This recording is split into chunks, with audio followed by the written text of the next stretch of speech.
Coming up on Roland Martin Unfiltered for Tuesday, January 8, 2019, Donald Trump's lies about the so-called crisis on the border gets a primetime airing on broadcast network and cable television tonight. For what? But okay, fine. Whatever. Democrats will also be responding, but all the networks will not be carrying the response of Speaker Nancy Pelosi and Senator Chuck Schumer. We'll talk with an expert from Howard University to tell us exactly what is really happening on the border. A second black man found dead at the home of a major Democratic donor in California. Jazmine Barnes has been following this story since the first death 18 months ago, and she will join us live. Also, the CIAA men's and women's basketball tournaments will move to Baltimore in 2021. We'll talk to the woman who, of course, had a huge role in making that happen, the mayor of Baltimore, Catherine Pugh. Angela Davis delivers a scathing rebuttal to the Birmingham Civil Rights Institute, canceling her award. We've got the whole statement, and we'll read it for you. Today also was a funeral for Jazmine Barnes, a 70-year-old girl killed in a drive-by shooting in Houston. We will show you the video, some of the video from the funeral. And also, TMZ reports R. Kelly is now being investigated by the Fulton County, Georgia District Attorney's Office as a result of the Lifetime documentary that aired over the weekend. And also, folks, we start a series today featuring groundbreaking professors at HBCUs. Today, we'll talk to the professor researching how we get old and how we can stay young. And also my interview with the author of The Cooking Gene, Michael Twitty. We had a great conversation. We'll show you an excerpt of that on the show, and then we'll stream the entire interview when we are done. All right, folks, it's time to bring the funk on Roland Martin Unfiltered. Let's go. He's got it. Whatever the biz, he's on it. Whatever it is, he's got the scoop, the fact, the find. And when it breaks, he's right on time, and it's rolling. Best believe he's knowing. Putting it down from sports to news to politics. With entertainment just for kicks, he's rolling. It's on go, roll, y'all. It's Roland Martin, yeah. Rolling with Roland now. He's bunk, he's fresh, he's real, the best, you know he's Roland Martin now.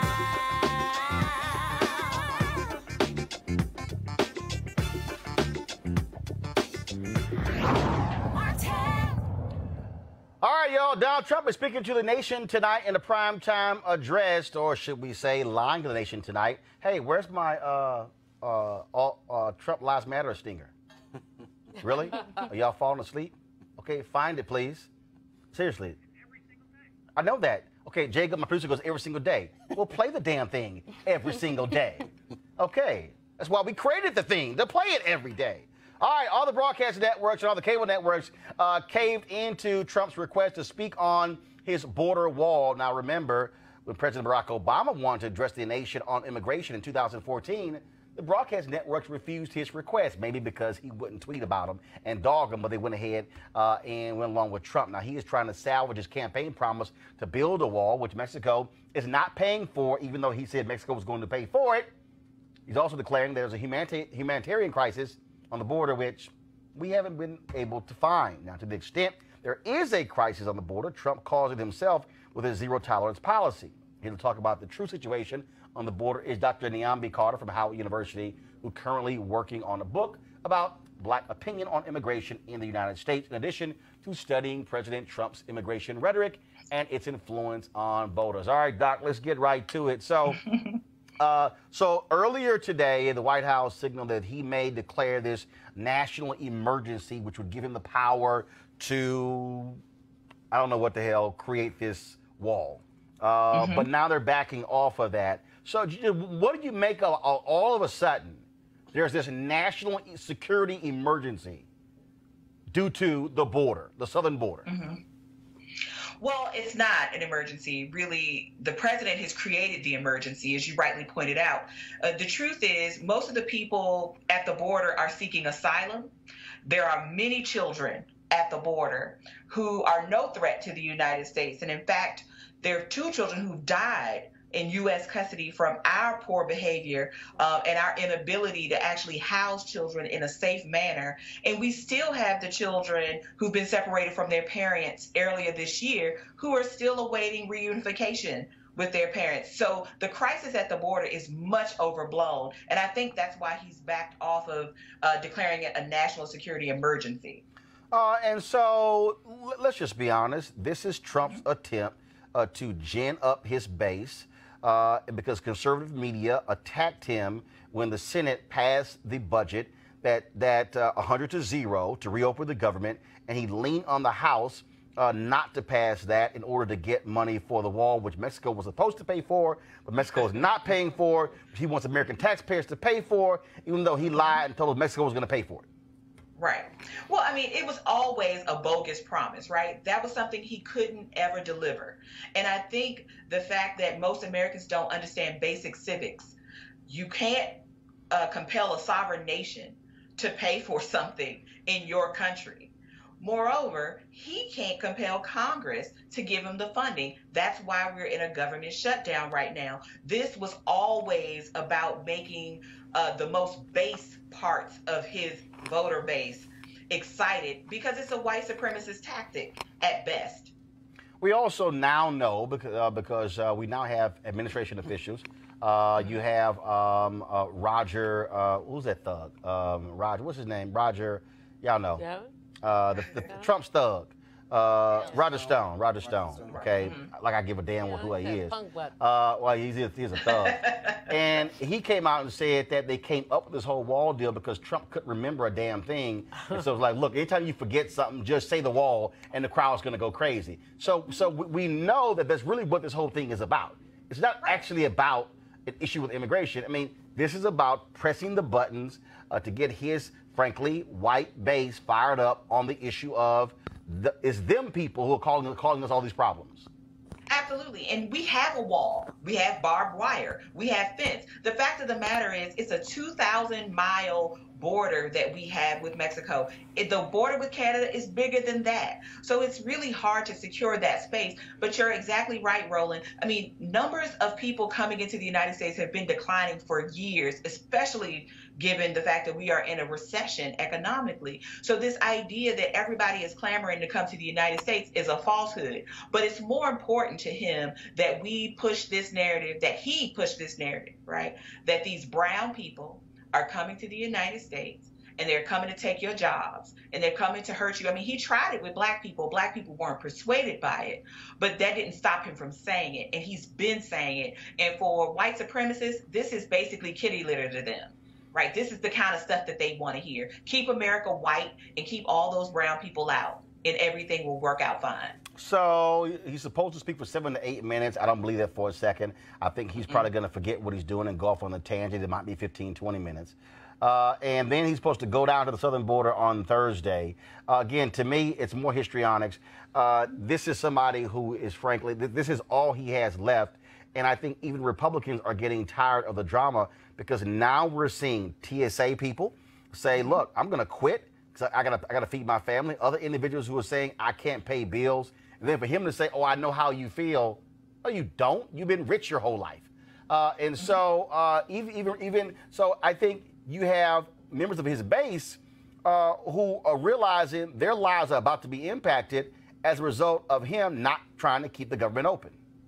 Well, even his claims about this is mostly affecting Democrats. I mean, there's no way to have a government shutdown that only hurts Democrats and that people are for this. When people's payments start getting cut off, when people can't do the basic things that they need to do, like fly, ride a bus, I mean, all of those kinds of things that rely on federal support. And let's not forget the physical infrastructure of this nation that relies on federal support. FDA, which is partially shut down, all of these important agencies that are being affected. I mean, the IRS, right? All of this is tax season. This is blow up season for most people, right? And now we have a moment where we have a president who is saying all of these critical functions can't happen because I want to build this wall to my own vanity and my own vision of white supremacy on this here earth. This isn't about a policy because this is an immigration policy. He doesn't care about immigration policy. He just wants to build this monument to himself. And that's all this is about.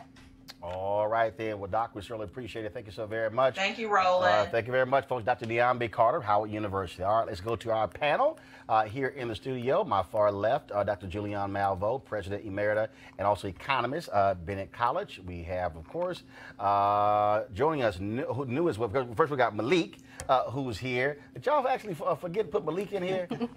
Malik Abdul, Republican Communications Consultant, who joins us back with the bow tie. And Aris Foley, social media curator for The Hill. How y'all doing? Good. Good. All right, so Malik, I'll start with you. There is no damn national emergency. There is none. I mean, this is absolutely positively made up. And even fellow Republicans are like, dude, seriously, it's not an emergency. Yeah, I don't think it's it's not a national emergency. It is definitely an issue, and it's an issue that the United States have been dealing with for a while now. The Democrats, I understand that Nancy Pelosi now thinks.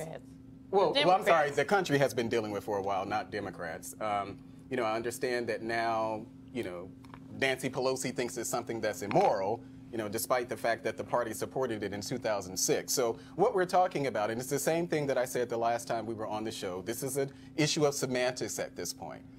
We know that there will not be a wall to stretch the entire border of the United States. So what we're talking about now is similar to what we talked about in 2006. So why does he keep lying then? Because first of all, he lies. Because he throws out stuff like eminent domain.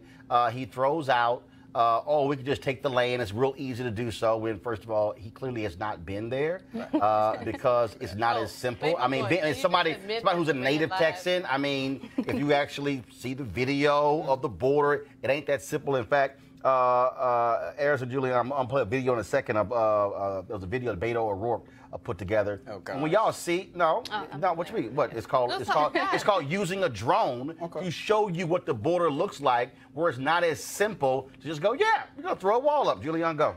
Here's the deal. You cannot make chicken salad out of chicken spit. So that's what I'm saying. I'm cleaning it up because I'm on Roland show. But here's the deal.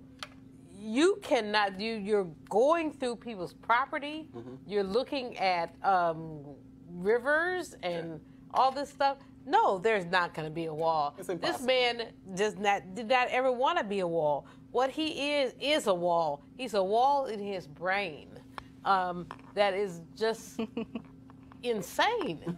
And so for any of us to indulge in this conversation is to essentially kowtow to stupidity. All right, so here's the deal. So here's the video that Beto O'Rourke put out that folks have been talking about.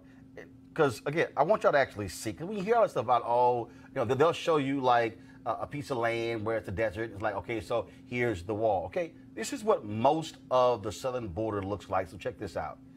All right, so y'all go ahead.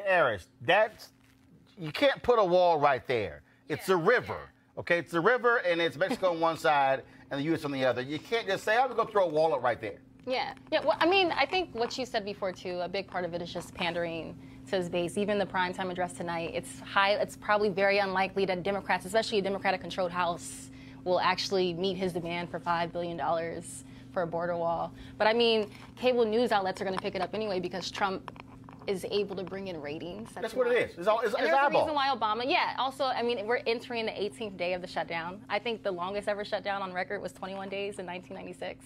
So, I mean, like, the other piece of this that's important is that while he's looking at the southern wall, from the north, we see people coming from Canada. We see white people coming. We see Paul Ryan. Oh, yeah, no. They don't mind white people. They don't mind white folks. Yeah. I mean, Paul Ryan going out tried to get thousands of visas for folks from Ireland. People. Well, anyone who's not from a shithole country. Right, precisely. But that's the other piece of it is how you talk about you're so afraid about people coming in when the fear ought to be that people come from airlines, they come from Canada, they come from all these places. These people are not threats to us. These people are, in fact, we stole all this. Hold on, I'm gonna do this here. So I'm gonna play another video of O'Rourke, and again, because I want y'all, I need y'all to understand. I want y'all to actually see what the border looks like. So here we go to my iPad. Roland, you and your iPad.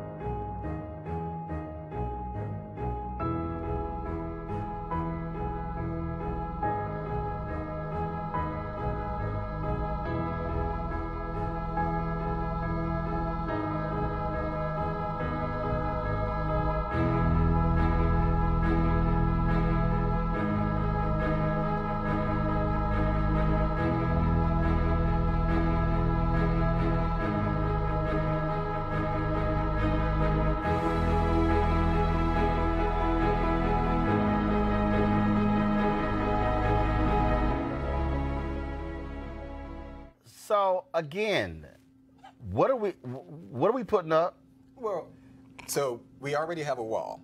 We know that a wall is there. Actually, there's several walls. Right. Yeah, and like whatever variation you call it, and I think that, I agree with what we're really talking about, whether you call it a wall, whether you call it slats, whether you call it a fence, barbed wire, whatever it is, it's something that's it's a barrier. So that's really what we're talking about. We're talking about a barrier. The wall has become a symbol of whatever. So the wall has become rhetorical. The wall that we already have. No, rhetorical bullshit. Excuse my language. Rhetorical bullshit. Flourish. Because this man has used the notion of a wall that Mexico was supposed to pay for. That we never believed. Which we never believed. No. We didn't believe it. But them fools believed it who voted for him. Oh, yes, they did. Well, some did. But here's the point. No. The folks who can't read in West Virginia and some of them other states believed it. At the end of the day, here's the problem. It's rhetorical bullshit that this man has used to essentially clown our nation. But it's something that we already have, though. We already have a wall. We have barriers. We have border security. We have border. Hold on. Which wall? Concrete, steel, or cement? It depends. It's like the variation. Or whatever that means. Always had border security. We've always had some sort of barrier. We have had how about this here? There's three of y'all here. Who thinks he gonna lie tonight? Who believes? He'll lie every night. Who believes? Every time he opens his mouth, he lies. Raise your hand if you believe the speech that he's going to give tonight is going to be completely truthful. Hey. Completely truthful. Raise your hand. Hey now. Nobody. That's all I'm saying. So ain't nobody like, I ain't raising my damn hand. I don't know. Because his ass don't lie. No. Okay. There could be. Okay, I'm trying to figure out why we sleep in the control room. Okay. I done gave you the cue, Trump lying. Can you play the stinger? I mean, I'm like. Roland Barnes. You set it up for him. Roland Barnes. Right. I mean, I done teed it up. They sit there like, should we play it? Can we play your music again? Somebody control room finally woke the hell up. Okay, it's all right, folks. Let's go to our second story. For the second time in 18 months, a black man was found dead at the West Hollywood, California home of a wealthy Democratic donor, Ed Buck. Now, 26-year-old Jamel Moore was found dead at Buck's apartment from an apparent overdose in July of 2017. Well, yesterday, a black man in his 50s was found dead in the same apartment. Now, all of a sudden, the LA DA's office, they are supposedly investigating. And activist Jazmine Barnes was trying to warn folks last time it happened, and the investigation pretty much was a joke. She joins us right now. And so, Jazmine, glad to have you back. I hate to have you back on this story because, again, we talked about it on the show discussing this issue and what happened with Jamel Moore. And you had many folks in the white gay community, in Democratic donor circles, who would said nothing, did nothing. You were just yelling from the top of the mountains, look, this man is a predator. Now a second black man is dead.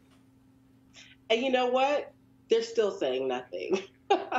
So as far as the people who have taken his money and the Democratic leadership of the state of California, they're still saying nothing. We told them back then, Roland, that when, it was a matter of when, right? Because we knew that he hadn't stopped and he was still doing all the things he was doing before, that when someone else died in his apartment, that person's blood was going to be on the hands of District Attorney Jackie Lacey and the Sheriff's Department.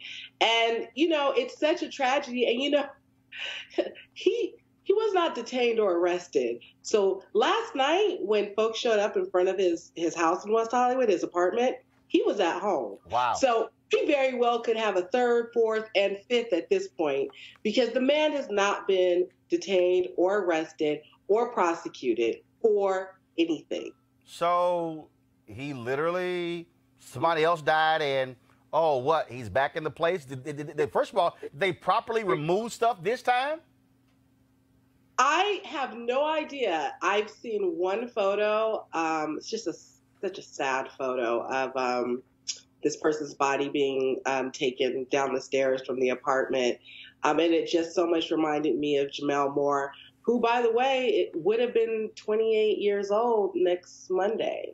And it, you know, that investigation was never completed, you know, so it's like, I'm at the point where, you know, I just want to scream so loud. We have got to do something. Everybody is responsible here. How many more black people have to die in this man's house? He has a very highly paid, articulate attorney out here advocating for him. Let's see, the story this time is Ed Buck was in the bathroom and his longtime friend of over 25 years, he didn't know what his friend was doing. He didn't know that his friend had overdosed.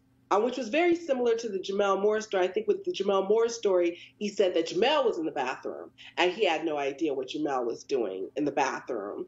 So, you know, people ask me, well, what is it? Well, what is it, Jazmine? I don't know. Is it white privilege? Is it he gave enough money to the right people for them to look the other way? You know, I'm, you know, sitting here trying to infiltrate the California Democratic Party, you know, or run for office because I'm tired of belonging to this party because of things like this. You have something like this happen. He's clearly one of your top donors. He gives money to almost all of them. Right. And they have nothing to say. We swore in a governor on Monday who took money from him. Well, we, first of all, have been covering, like I said, the Jamel Moore case. We'll be covering this one as well. We'll see what's next. We know you are on top of this. Keep us abreast of what's going on, and we definitely will keep pushing this on social media and also on Roland Martin Unfiltered. And also, I'm finally glad to see also this time mainstream media kind of pick up on this story. They pretty much ignored Jamel Moore. I guess now with a second black dude dead, it's like, nah, I guess maybe we want to cover it this time. So we'll see what happens with that. But Jazmine, thanks a bunch. Thank you. All right, folks. Let's talk about Baltimore. And you know, typically we talk about Baltimore. Folks want to talk about things that are bad, somebody who got shot, or even the murder rate there. But different story this time deals with HBCU basketball. For a number of years, the CIAA tournament took place in Charlotte, but now, after 2020, it will be in Baltimore. The Central Intercollegiate Athletic Association announced today that it is moving its men's and women's basketball tournaments to Baltimore for 3 years, starting in 2021. Now, of course, it is estimated that Charlotte gets about $50 million to its local economy as a result of the CIAA tournament. A number of entertainers and others have events that take place around the CIAA. Now it will be in Baltimore. So joining us right now is a former cheerleader at Morgan State University, HBCU there in Baltimore, the mayor of Baltimore, Catherine Pugh. Mayor Pugh, how you doing? I'm great. I'm great with all the great things that are happening in Baltimore, Roland Martin. All right. So what happened here? Charlotte, of course, I was reading one. It was a Charlotte elected official who was angry, saying they didn't do enough, but looks like Baltimore did a hell of a whole lot to get the CIAA to come to your city. What happened? We had a great team. I want to thank first our director of Visit Baltimore, who did an excellent job of putting together an excellent team and an excellent proposal. We also took the Pearl Monroe down there to help seal the deal. My president of City Council was a part of the team as well. But when we first learned about this opportunity, we jumped right on it. We put together a first-class team of individuals to focus on what we needed to do to attract them to Baltimore. So I think we did what we were supposed to do, and we realized too that this will have a $50 million impact on the city, as well as driving over 140,000 fans to the tournament. So the CIAA is a great tournament, and it has a lot of great parts to it. You talk about the educational opportunities, the leadership programs. As you pointed out, the concerts that will take place, the step shows. Baltimore is so ready. We rolled out the red carpet to get them here, and we're looking forward to 2021. And what's interesting is that, again, Henry, go to my iPad. I'm on the Charlotte Observer website, and that this tournament was Charlotte's most lucrative annual event, according to the Charlotte Regional Visitors Authority. And that says a heck of a whole lot in terms of how this is important. Also, I read one story that Baltimore also made sure that at least $2 million annually would go towards scholarships for students. Is that correct? Absolutely. Yeah, but this is about our business community and our philanthropic community coming together to work with this particular tournament. And, you know, a lot of things happen around tournaments. And so we've already laid it out with the hotels and so forth, and so that we don't have folks piggybacking and trying to make extra money. We want to make sure that the money goes towards the city as well as towards the CIAA tournament for the scholarships and so forth that they want to make available to our students at the CIAA schools. Where will the tournaments be played at? Oh, well, you know, we have a convention center, we have an arena. It will be right here in Baltimore at our arena. One of the issues that we saw, we reported on, is that a lot of folks who went to the CIAA tournament felt that hotels in Charlotte were price gouging, restaurants were price gouging as well. Happened in Baltimore. Not happen in Baltimore. Huh? Will not happen in Baltimore. We've guaranteed them rates that will be, we think, fair to all those who will be coming. So those rates will be stabilized over the next 3 years, and so we look forward to low rates, great people, and everybody flooding to the city of Baltimore. And obviously, by having several HBCUs in Baltimore, then of course you add in Howard University plus the other HBCUs in Virginia. And Bowie, right here in Maryland, is also a part of the CIAA. Right, absolutely. So you have a drawing power there as well that could come to Baltimore for this tournament. Yep, so we're very, very comfortable that we're going to attract a whole lot of folks here. You know, you've got Pennsylvania schools, you got DC schools, you got Virginia schools, you got North Carolina schools, and so you got schools all across the country. Today, we were visited by the Richmond, Virginia schools, and so, I mean, we're excited. This is going to be a great time in Baltimore, and certainly a great time for the CIAA. Now, while I have you here, I got to ask you this. I was on social media, and you decided to go to the Crescent City, New Orleans, to find your next police superintendent. And so I saw that story as well. So tell me about Michael Harrison. Well, Michael Harrison is a great choice for Baltimore, and we're looking forward to him coming and visiting and becoming a part of the fiber of our city. As you well know, he's one of the top police commissioners in the country. He's reduced crime in his city. It's the lowest in 47 years. They are going through a consent decree, so he's very familiar with the work that needs to be done here. He's brought about the cultural change that needs to take place in his police department, and we know that he will come here looking to create that same type of synergy in our department, as well as expanding community engagement, which is something that we've already embarked on, and also using some of the latest technologies to help us fight crime in Baltimore. And by the way, crime is down in Baltimore, trending downward in every single category. Last year, we ended up with 296 murders, which was down over 10% in Baltimore City. We had to pick up 13 from other years because that's the way that they calculate crime, which brought it up to 309. But we're down from 343 last year. And so we're looking forward to continuing to trend downward, down in every single category, robberies, burglaries, and so forth. But Michael Harrison, we think, will be right for Baltimore. And obviously, with him serving 10 years in internal affairs in New Orleans is important when it comes to investigating police officers to restore trust there in the city between its citizens and its police department. Yep, he did that in New Orleans, and we know he'll do it here in Baltimore. All right. Mayor Catherine Pugh, we certainly appreciate it. Thank you so very much. Thank you so much, Roland. All right. Let's go to our panel. You clapping over here, Julianne? I am. Why is that? A couple things. First of all, I am a total girl fan of Mayor Pugh. Secondly, CIA, you know, when I was in Bennett, at Bennett, and it was in Charlotte, it just brought all kind of money. And that's the kind of money that Baltimore needs.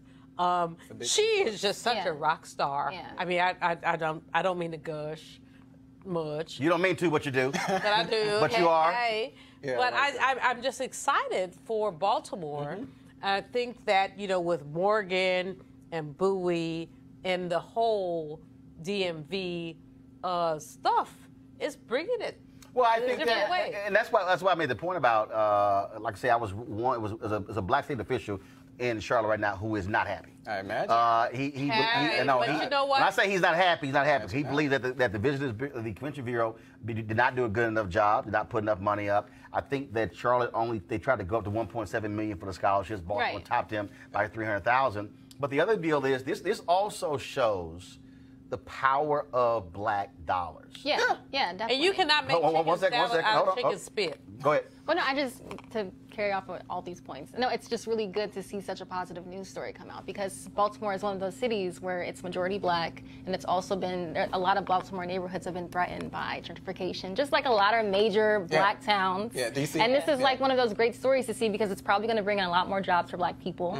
That's one. But it's also like you see a lot of these towns where it's like, you know, in some ways economically depressed, and they kind of makes it right for gentrification. And so it's kind of great to see like the reversal. It's like a really good example for other towns. And this going forward, woman is I think. just amazing. She has been amazing. But the thing, though, Malik, that's important to me is that, again, respect of black dollars. Yeah. You look at Essence Music, you look at Essence Festival, the largest annual event economically for the state of Louisiana. Yeah. Okay, bigger than the Sugar Bowl. Yeah. Okay. Then you talk about this event. Now, so to have cities competing for these events, so what they're saying is, oh, wait a minute, black folks are showing up, they're spending money. Oh, we're going to recruit, try to go after, and so Baltimore actually beat out Norfolk, Virginia, who also they were trying to get that. And I'm gonna do this here. So I'm on the Charlotte website. So let me see if I can stop this here. To pick it up. So actually, I want you to speak to that, and I'm going to play a video on the Charlotte Observer's website of the CIAA commissioner talking about this move. Go ahead. Well, you know, I think it's a great thing. You know, the idea that we're talking about infusing some economic activity to a place like Baltimore, you know, a place that has gone through, you know, a lot of, you know, in the area, a lot of blighted communities there within the, you know, Baltimore proper. I think it's a great thing. You know, it's closer for me personally because now it's all about you. more than likely, I'm actually going to go now. Oh, it's all about you, huh? But you know, hey, It's always all about you. I got you. I but no, understand. I honestly will say, you know, I get excited when I think about those sort of possibilities of just, you know, the number of black people that are there, the impact that it can have on the The communities that are there. scholarships are really the scholarships important. $2 million bucks. And Come on now. but also, again, this was an issue that we covered. A lot of those restaurants were adding on mandatory tips, things along those lines. Some so places that's what she's 18, saying 20, that they're not 25%. gonna do. So for Baltimore to say, no, we're going to guarantee room rates, it's also critically important. This is from the Charlotte Observer's website. This is the CIAA commissioner talking about this move. Being in the city of Charlotte has been a tremendous opportunity for us to grow this tournament, but also build the relationships that we have in Charlotte. We're so excited about the opportunities from now until 2020 with the opportunity to continue to talk beyond that. But right now we're just focused on this year and the next year and just really working to make sure that we provide the best experience for our student athletes, our fan, our alumni, and our sponsors. Okay, but y'all ain't gonna be there for 2020, and so, but I want everybody who's watching to understand when you talk about black dollars, when we talk about black family reunions, conventions, events along those lines, cities should be trying to compete for our dollars and not taking those dollars for granted, which also says to organizers of various events that we don't have to stay in one place, and that if you disrespect black folks, if you don't fully respect our events, yes, then other places will covet those particular events, and that's critically important. Final comment. Hold on, Final comment. Hold on, final comment. Malik, then Julian. Yeah, just want to make sure that, you know, when we're talking about this is that blacks actually have an opportunity here. So, you know, even though they're coming to Baltimore, they need to make sure that blacks have opportunities. Black vendors, black restaurants. I got you. Yeah, so you're talking about black power? That's what that is. $1.3 trillion is what we have. We need to use that $1.3 trillion to move it to basically respect those who respect us and disrespect those who do not respect us. When a black girl is grabbed across a McDonald's counter, that says something to us. But she got her, though. She got him back, though. Yeah, she whooped his ass. But I got you. Hold on. I got to talk about this next story. I got to talk about this next story, folks. Two major court decisions out this week. Today, the Supreme Court denied a request from Republicans in Virginia to block a federal court from designing and approving new districts from the state legislature. Gerrymandering, folks. A panel of federal judges has ordered that a new map be drawn because lawmakers had gerrymandered 11 state House districts by packing them with black voters. The new districts are set to be revealed at a lower court hearing later this week in Richmond, Virginia. And this could be very important because Republicans control the state House in Virginia. And also, today, Governor Ralph Northam announced a series of proposals that would implement no excuse absentee voting and repeal the requirement to show a photo ID to vote.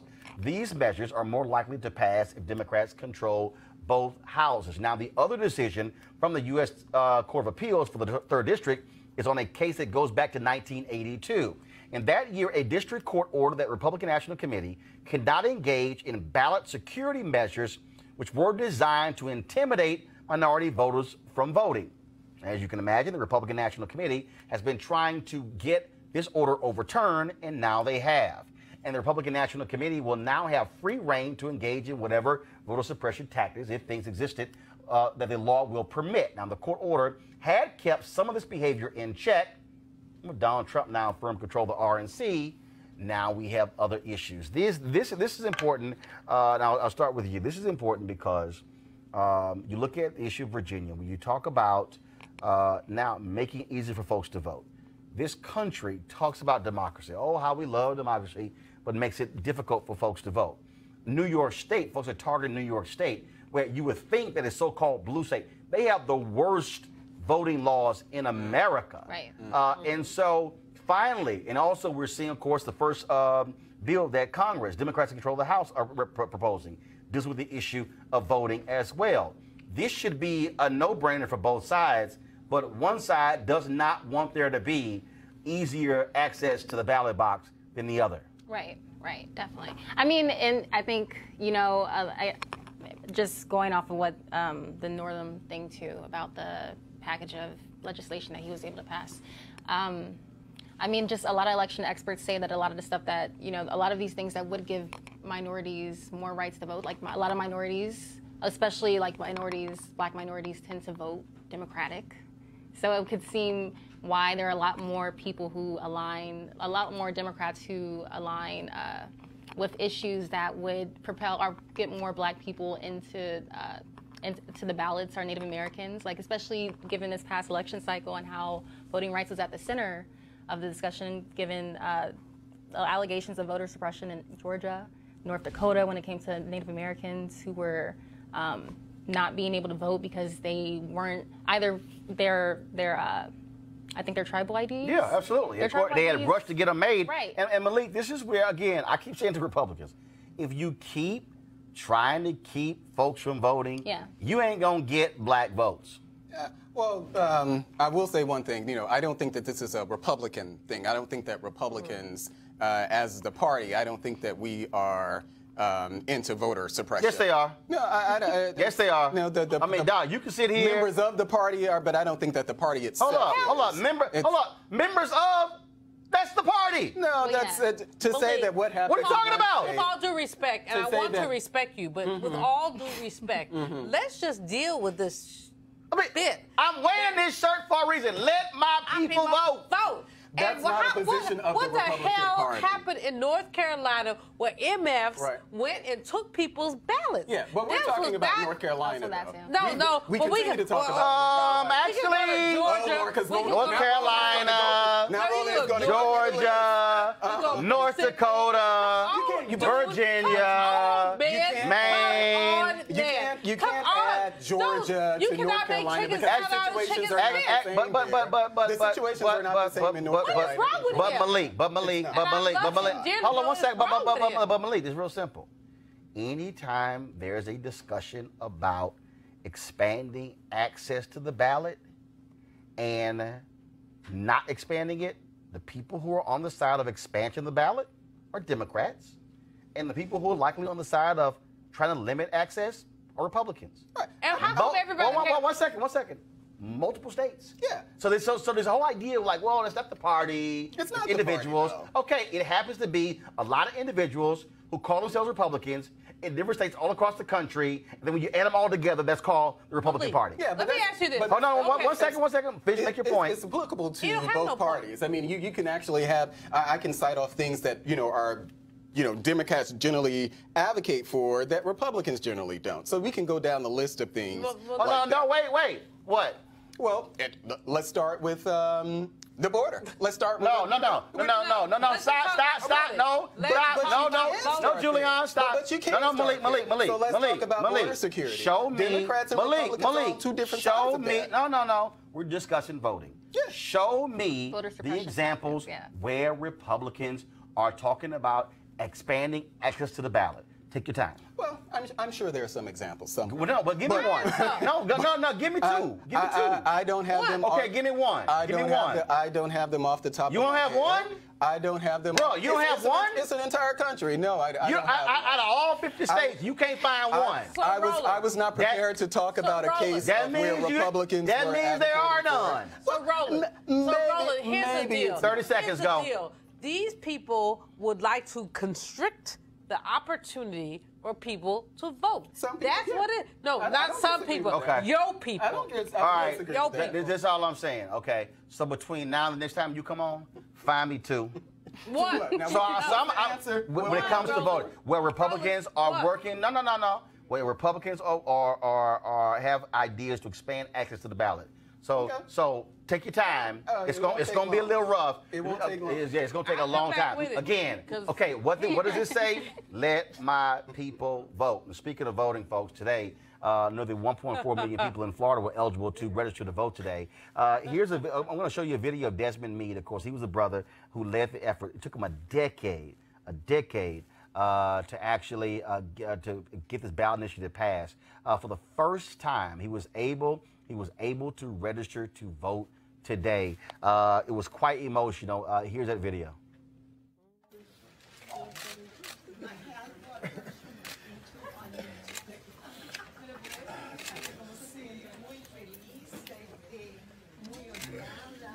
Wear your glasses. Help them out. These glasses, excellent. Okay. I can do either one, right? Today marks historic and will be memorized in Florida history for allowing every citizen to have a vote. Thank you, Lord. I do. I'm voting again. Yes, you're voting. Register voters. Congratulations. Congratulations. Congratulations. Thank you all. Can you do me a favor and review that, please? That's how I feel. Grateful. To people I don't even know. Jazmine Meade said there were scenes like that all across the state. Election officials were getting emotional, shedding tears as they saw folks who were coming in and register to vote. Many of them, there were some folks, of course, who went to jail before they were even eligible to vote. And now, for the first time, they will actually have an opportunity to vote. And so you see, I'm wearing this shirt, Let My People Vote. So Desmond and Sheena made sure I got one of these shirts a few weeks ago, which is why I'm wearing it. And to the panel, look, this is what this thing is about. This is why 65+% of the people went to the polls, because it does not make sense in a country to say that you have, I mean, now in the case of Desmond Meade, not only could he not vote, because he was formerly incarcerated, formerly a felon, he got his law license. He went to law school, graduated, but he could not become a lawyer because in Florida, they didn't allow you to get professional licenses for the same reason. Now, he can become a practicing lawyer. Mm-hmm. I mean, that is a huge deal, and I would hope that first of all, legislatures should not be blocking folks across the country from voting.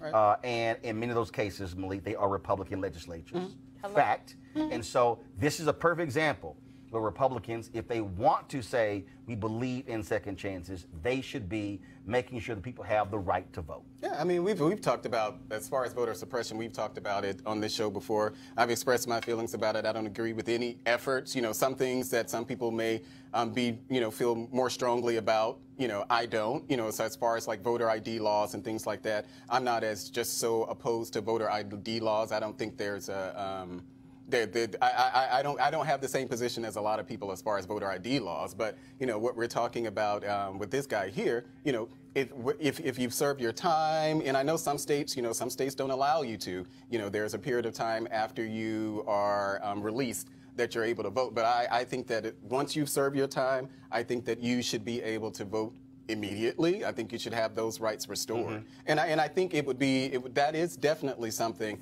the Republican Party needs to be responsive to that, because voting is one of the things that we care a lot about. Julian, go ahead. The party has been a blocker to people from things, Roland, as minor as you can't get a barber's license. Right. In Illinois. They got like 151 things that you can't do. Right. Once you've been a felon. So you have you served your time, you done the crime, you served your time, let it go, let it go, let it go. That's all. But also, Juan, I want you to speak to this. This is also, I want every person who is young, or the people who are out there watching, or who are always talking about this nonsense of, oh man, this stuff doesn't matter. I mean, these were individuals who are shedding tears, who could not vote. And to me, I don't care who you are. I don't want to hear that crap. Anybody says, "Oh no, the best of those two evils" or whatever. No, this shows you the power of what it means and how emotional it is for people to get the right to vote. Right, definitely. In some states, even this week, Florida actually lifted I think on Tuesday, and enacted a measure to lift the ban on those with felony convictions. No, but that's right. That was the case here. But you see how emotional they are. Definitely. You see how workers are seeing it, and that to me, I think it says a lot to young voters. Don't just sit the hell at home with your power, and you have the right to vote, but then you're not using it. Yeah, I think there's a lot of effort to.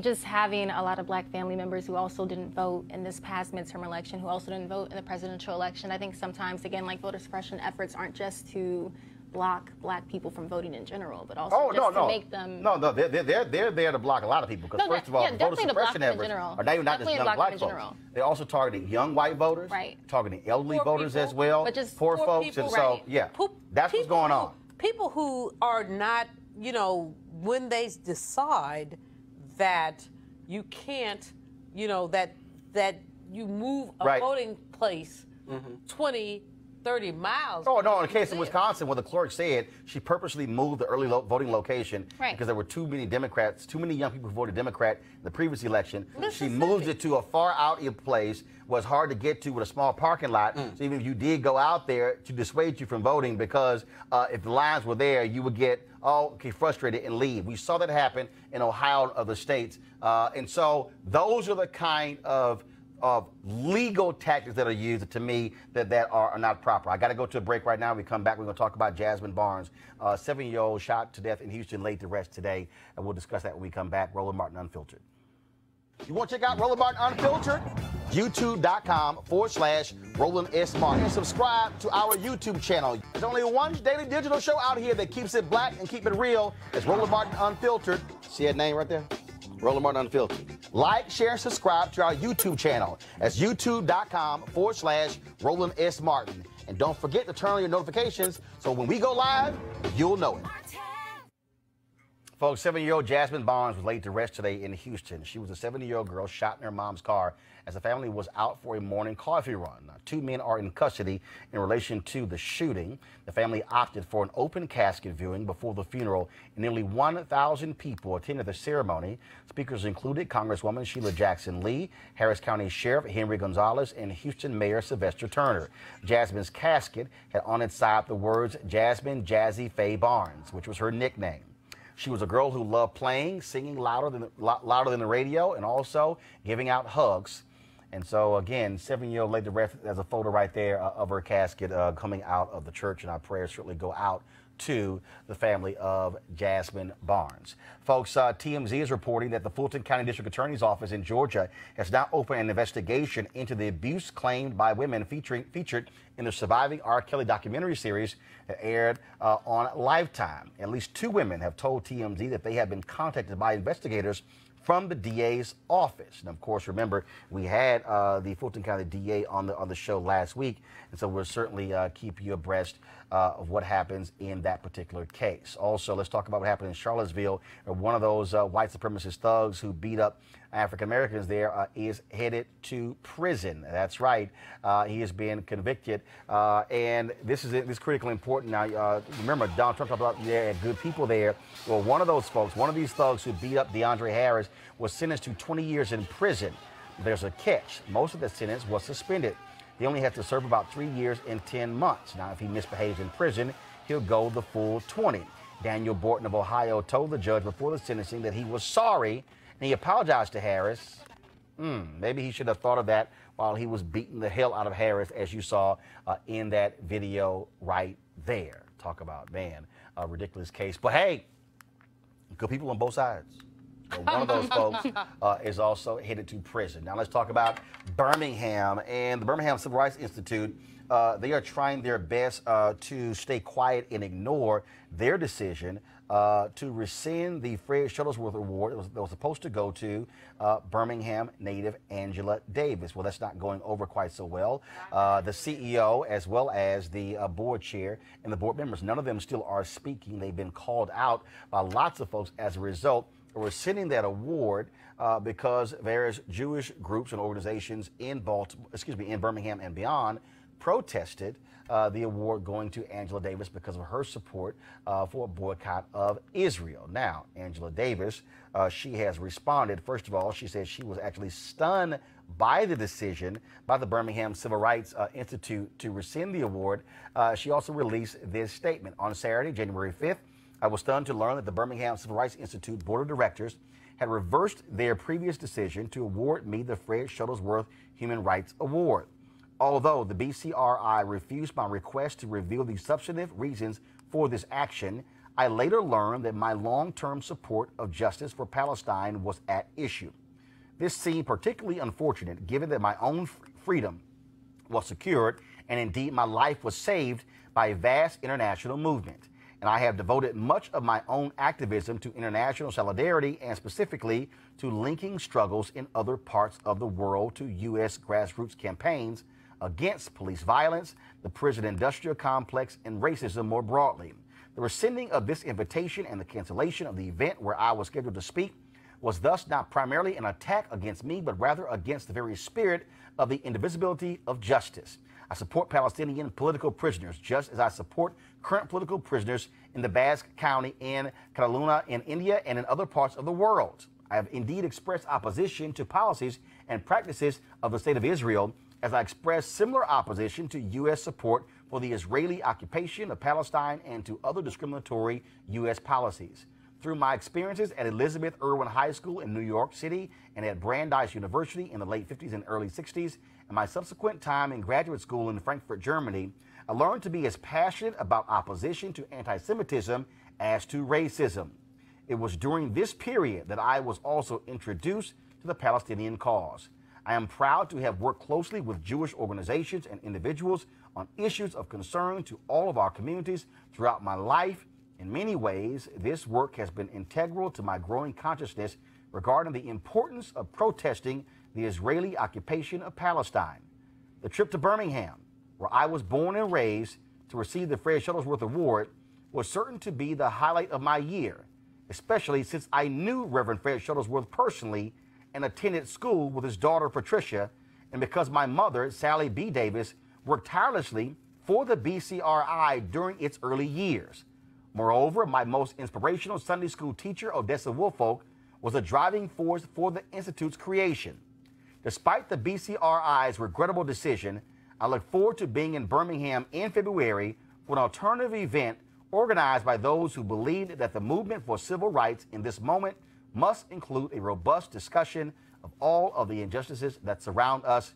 Angela Y. Davis, January 7th, 2019. The fact that we have reached out to the Civil Rights Institute, they have not responded. They have not responded to the local newspaper. Yeah. Roy Johnson is a columnist there. They've not responded. They will not reveal what the vote was, will not reveal who voted.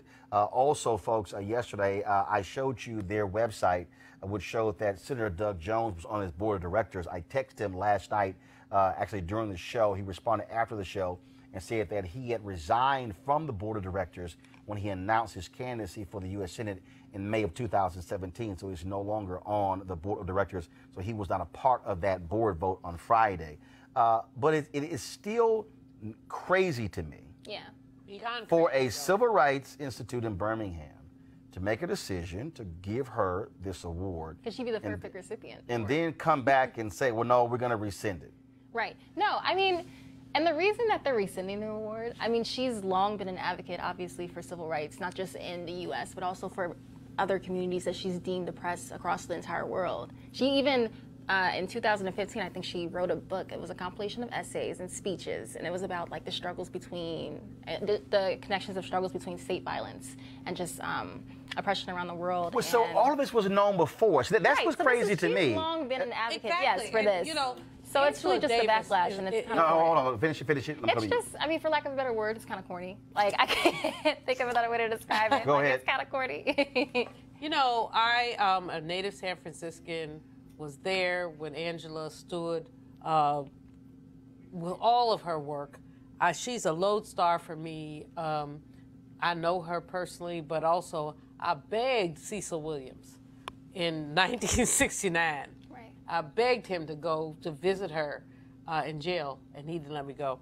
I adore her, and she has been so much to all of us, not only about civil rights, about prisoner issues, about so many things.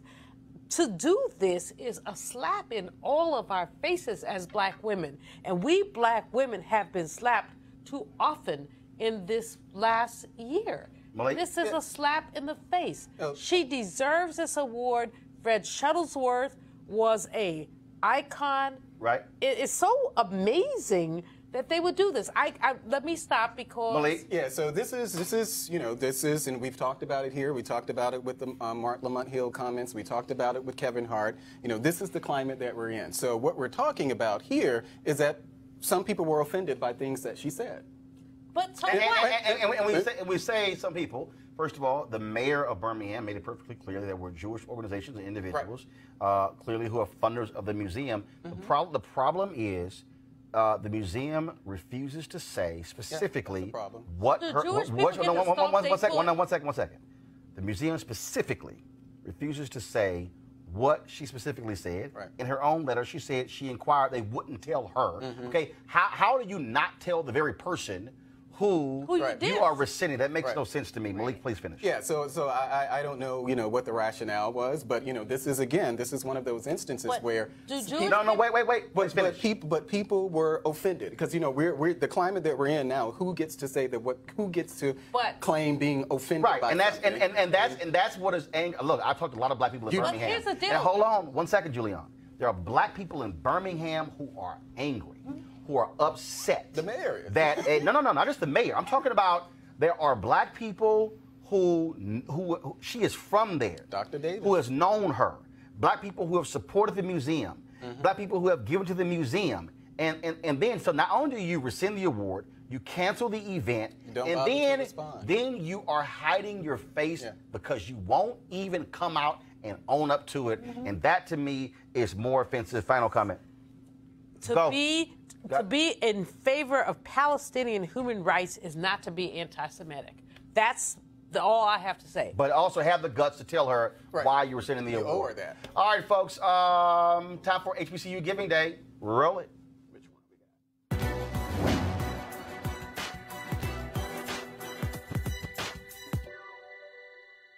Black People's Grace has been with What They Do with Language, novelist and Nobel laureate Toni Morrison.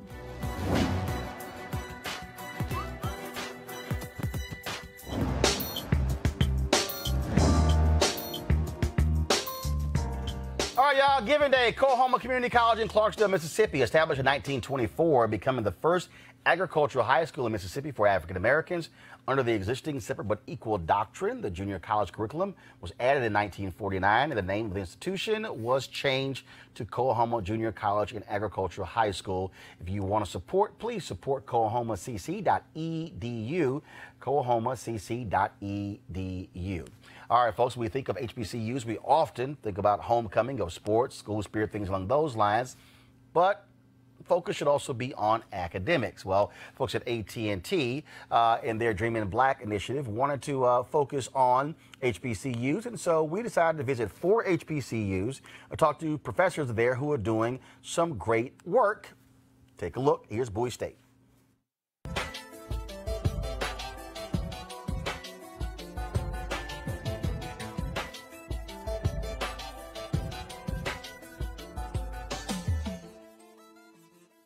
How do we get folks to think big, to see that there's a huge world out here of possibilities, unlimited possibilities, to actually dream in black? Well, that's what the folks at AT&T are doing with their hashtag HBCU Unlimited initiative, which focuses on black culture and pride. And when it comes to HBCUs, oftentimes we hear about the bands of fraternities and sororities and other aspects of black HBCU life. But we chose to go a different route.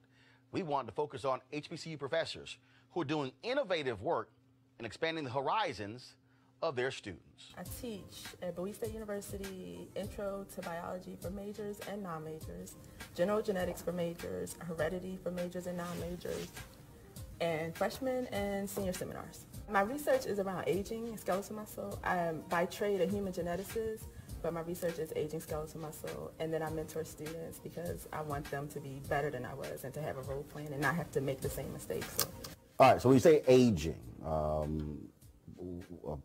so what is your focus? What are you trying to do with your research? So as you get older, you lose muscle mass and strength. So I want them to live longer, healthier lives. So I want to increase health span, not just lifespan. So that means, well, actually around the age of 30, aging of your skeletal muscle takes place. But it's not until 50 to 70 that you actually see the results of it. So I want to extend that period so that people aren't actually experiencing sarcopenia, which is the aging of skeletal muscle, till their 70s or 80s, so that they'll have healthier years and not just longer unhealthy years. So when you say you begin to see it at 50, okay, so I turned 50 2 weeks ago. Okay. So what are you looking for? What are you looking? Your muscle mass is going to be smaller. So if I looked at your muscles under a microscope, your cells start to shrink. Okay. And then they start to get weaker. And that's what you would. Some folks, they jump on the treadmill, jump on the elliptical, or is it a matter of, no, you should be lifting weights? So the jury is out on that one, but just keep moving. All of the above, whatever you're comfortable with, whatever you're willing to do as you get older, I would say do it. You're going to lose the muscle mass. It's a matter of slowing down how much you're going to lose as you get older. So even elite athletes and people who've trained for years still experience sarcopenia, but it's going to be at a lower rate than someone who doesn't do that, who's not an elite athlete. Okay. Where did you decide to say, this is what I want to do? Like what, I mean, it's not like you were sitting around as a child going, you know what, that's an old person, and look how, you know, they can barely lift things up. You know what, I'm going to try to figure out how to ensure they have more muscle at 68. It just happened. So as a child, I wanted to be a pediatrician. Okay. But once I got into school and I realized medicine or science, I went the science route. I loved research. And I was applying to grad school because I wanted to grow organs to be able to transplant them into people who needed them. But once I got to Johns Hopkins and I rotated in labs, so I seen some of the stem cell labs and I wasn't so fond of them. And then I met a skeletal muscle biologist and I liked him as a person and then I liked the research. So at the time we started with Duchenne's muscular dystrophy. And it was cool, and then he got offered some money to look at skeletal muscle aging. So I looked at skeletal muscle aging because my project wasn't working. And that's when I fell in love with aging. And so when so for you, I mean, being a black woman, I mean, you're looking at the possibilities. You're dreaming about those possibilities, and so that has to be exciting to sit there and go, "Ooh, that worked. Okay, now we got to figure out, can that work somewhere else, and then break this whole thing apart." So this is sort of like a constant puzzle. It is. It is. But that's the joy of science. Like, we don't even know everything that we don't know. So there's always going to be something new to discover, something new to investigate. And I think that's why it helps that I came back to HBCU to hopefully train other young black scientists to go out into the field and study new things.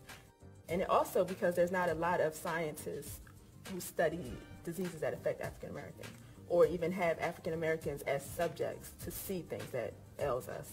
So if we can motivate the younger generation, maybe we'll see changes in that. Is it important for you to get your students to, again, to think beyond even what they know and to understand, is to dream bigger and say, look, this is possible for you to do this, for you to be a scientist, for you to discover new things, for you to discover new treatments, and not just somehow think that it's reserved for somebody who doesn't look like you? That's exactly why I'm here. So I came back to HBCU so I would be an example for them. I was a first-generation college student. I didn't know how to navigate. I didn't know what I didn't know. And in fact, I almost didn't go to school because I couldn't find a cosigner. So it's like to be here and have my story as an example for them, something tangible that they can obtain to be, does drive me. Today's generation aren't necessarily as inquisitive as we were. So they have to even know where to look for it or know that it exists. And I think it starts by professionals and other people going back into those communities, showing that people that there are more than you can do than sports and medicine. So I think it starts with us. For more information, go to www.att.com/dreaminblack. All right, folks, tomorrow, AT&T's Dream in Black focus is going to be on Morgan State University. Their professor, he says the next Facebook or Twitter founder is going to come from their lab there at Morgan State, so you don't want to miss that, folks. And so, so here's the deal. Our show, we are up, but here's what's going to happen. We're going to stop this live stream, and then I'm going to then stream my interview with Michael Twitty. He's the author of this book, The Cooking Gene, A Journey Through African-American Culinary History in the Old South. Trust me, folks, it is a conversation you do not want to miss. He's the winner of the James Beard Award for Writing and Book of the Year. And it's an amazing conversation. And if you want to know the history of black folks and cooking, this is the conversation. He actually takes it all the way back to the motherland, and many of the things that he talks about, he actually went through it. Even you hear him talking about what it was like to pick cotton for 16 hours in a day. And so a fascinating conversation about black folks and cooking. And as he says, there is no American culinary skill set without black folks. And so we're going to have that conversation up next right here on Roland Martin Unfiltered. And want to thank my panel as well. Thank you so very much. First timer, see, I didn't haze you too bad. Okay. I didn't haze you too bad. Okay, good. I'll take it. We could have, but I didn't, Aaron, so we appreciate it. Thanks a bunch.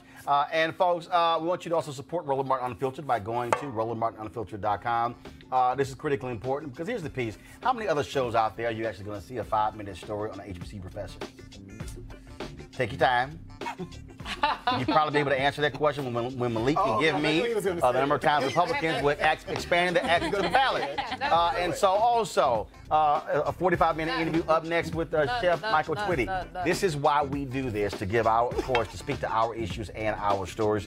So we want you to support this by, of course, by supporting us, joining our Bring the Funk fan club. And so we want you to do that. Again, go to RolandMartinUnfiltered.com. You can contribute by going via Cash App, by being PayPal, or even using Square as well. And so we want you to do so. Every dollar goes to this show. We got some great things coming up for you as well, and some remote broadcasts we'll be doing from across the country. And so again, support us. Also, don't forget, go to our YouTube channel, subscribe to it. Also, click live notifications. Same thing on our Facebook page. You got Periscope as well. So we want you to support us in all the ways possible. All right, folks. I'll see you tomorrow. We'll be talking about, of course, the lies being told in about 2 hours by Orange One. And so, Control Room, be sure to have their Trump Lives Matter thing ready. And so we'll have that good to go for all of you. And this week also, I'll be talking with the creator of the D-Herbs Cleanse. I started yesterday. Lord Jesus, y'all. All just raw vegetables and fruit. Yo, it's killing the brother. But we'll talk about what the cleanse is about and why it matters with Doc AD. So all of that, folks, a jam-packed show for us the rest of the week. Looking forward to it. So this one is over. Don't forget, up next, Chef Michael Twitty. An amazing conversation. You are going to enjoy it. Gotta go. Holla!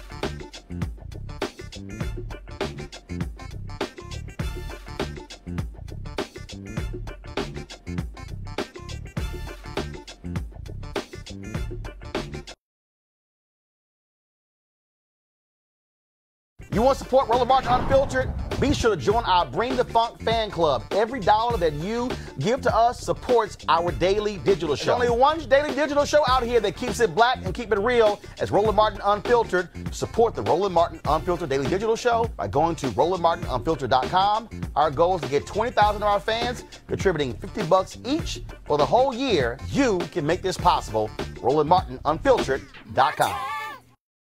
Hey fam, want to check out Roland Martin Unfiltered, the blackest show on all of digital, cable, and broadcast. Check out our audio podcast.